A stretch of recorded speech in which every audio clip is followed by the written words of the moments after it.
Hey guys, my name's Nick and welcome back to the channel, and in this video I must admit I am not feeling great. Yesterday was a friend of mine's stag do. That's a bachelor party for anyone from America, and yeah, it was a bit of a late one and a lot of alcohol was consumed. So forgive me, I might have a little bit of a croaky voice. It was a bit of a day, but it was good fun, and yeah, back to the grind of making videos. And today's one, we are continuing Sector Mechanicus Terrain, but a little bit different this time. We are looking at the Galvanic Servohaulers.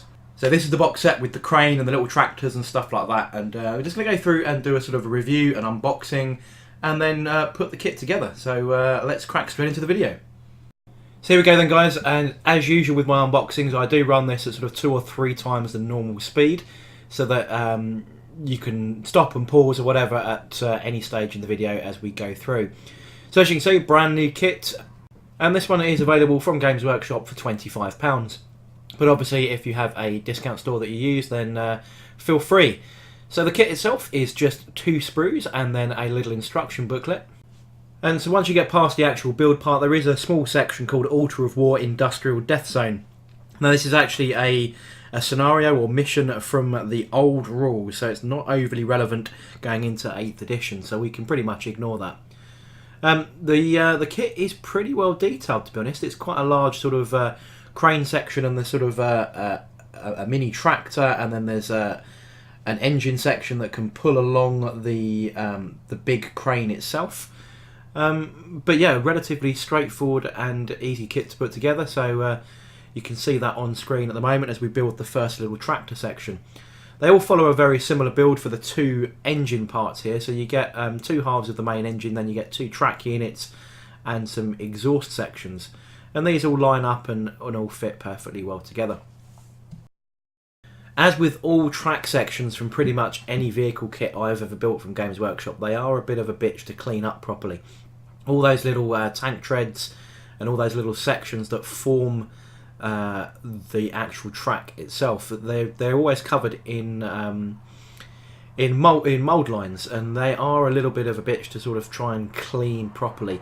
Trying to get your scalpel blade in, and or mould removal tool or whatever, trying to get that into all the little grooves and stuff is a bit time consuming, but it is one of those things that it's a necessary evil, especially on track sections like that where most painting techniques are probably going to involve dry brushing.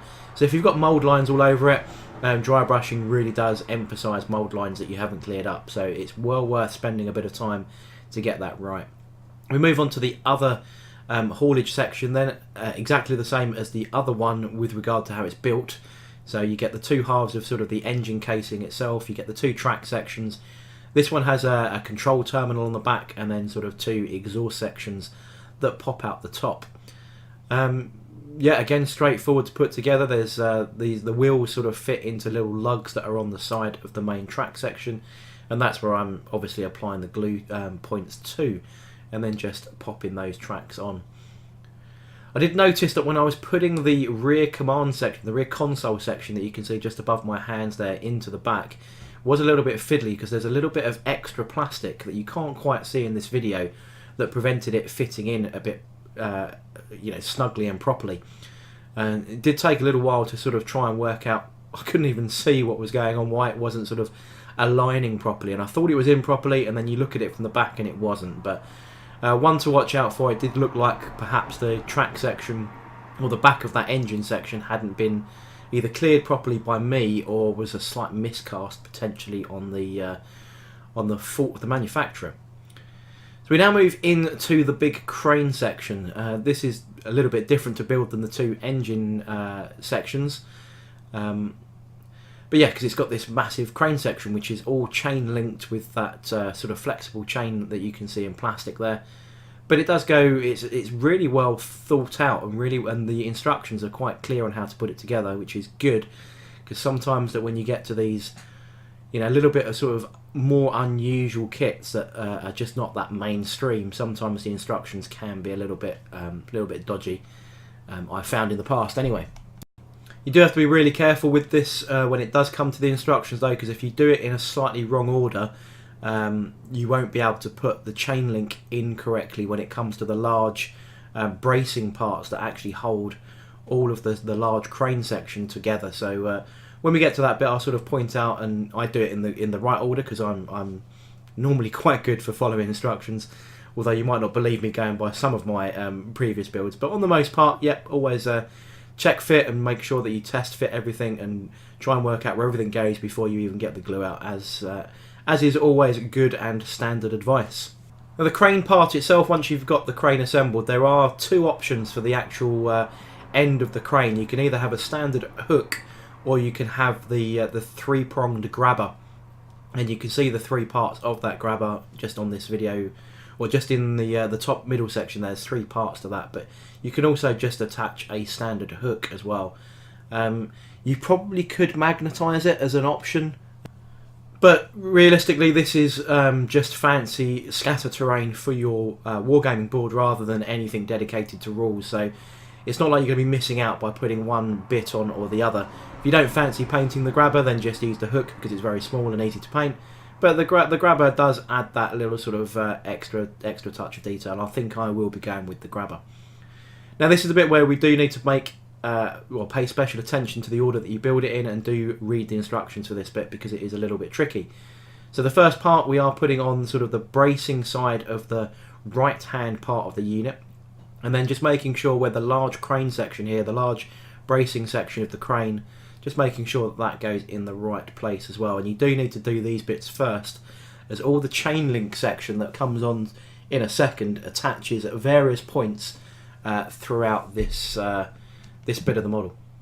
So I'm just applying the glue now to those various different sections. So you've got one right at the very top, you've got one sort of halfway down, and then there's two actually on the main section near the body of the model at the end.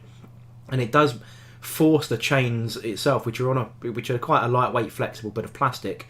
It does force them to bend slightly towards the end, but that actually makes it look a bit more natural, because chain is going to be very heavy, and unless it's under really heavy tension, it will sag at that point. So I think it does look quite natural like that. We then have two sort of cross beam struts that make the supporting factor of the main bracing unit here that I'm putting on at the moment, and these are also the wheel sections. So this is almost like a sort of rotary looking sort of track, as it were, that just spins round on itself. You will glue it eventually, because there's no real reason to have it spinning around like that, but it does make it look almost like a railway locomotive kind of thing, but just on a round base, and we'll show that as we get to that point. So we put the other half of the bracing sections on now, again just applying the glue to those points where it all meets. So there's about 4 points I think it all connects to, just making sure those lugs all line up and all pop into place, and then put that to one side to dry. The next bit now is just to put the outer wheels. So there's 4 wheels that form this this ability for it to rotate around itself. So there's one on either side, and then we've got those 2 that we've already put in on those sort of cross beams earlier. Now this is the track section, so it looks like a well, it's part of a train really, isn't it? So it's sort of you've got this large round central section, and that's what the crane will be able to pivot on. So it's like a single rail, as it were, and you can just sort of rotate the crane around on that, and that section itself is mounted on best described it as like as locomotive wheels really from a train. So I always thought 40K was big on monorails, but this particular one is obviously on a pair of rails, which amused me a little bit, well, intrigued me a little bit, because you always read in the background it's all about monorails and hover trains and everything else, but this one's far more old school when it comes to that kind of style.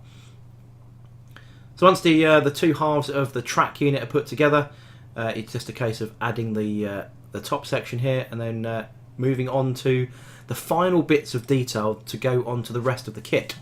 So these other bits of details are fully interchangeable. So you've got these 2 holes on that top top engine section, and then one on the bottom, and also on the back of the crane unit as well. These holes are all exactly the same, and you've got 2 sort of antenna sections, and then you've got sort of an arc welder bit, and then you've got another grabber, and you can put these on whichever bits in whichever order you want. You can have the grabber on the back of the crane or on the smaller tank or whatever. It's quite easy to do, and it's just your personal choice. And there are two standalone pieces that I just showed there a second ago. You do get a toolbox and a fire extinguisher. And then when everything's put together, this is what you end up with. And just for scale, I just put in my plague burst crawler just so you can see how big those units are. Because it's always nice to see a comparison side by side with something that you kind of know the scale of. Now, plague burst crawler, when I did the unboxing and build video of that, you can see was around the same size as a Rhino. So you can see these units are actually quite big. So your 25 quid, I think, is actually very good value all in all. So there we go then, guys. That wraps this video up. Put together the Galvanic Servohaulers in this video. It was a straightforward kit and build.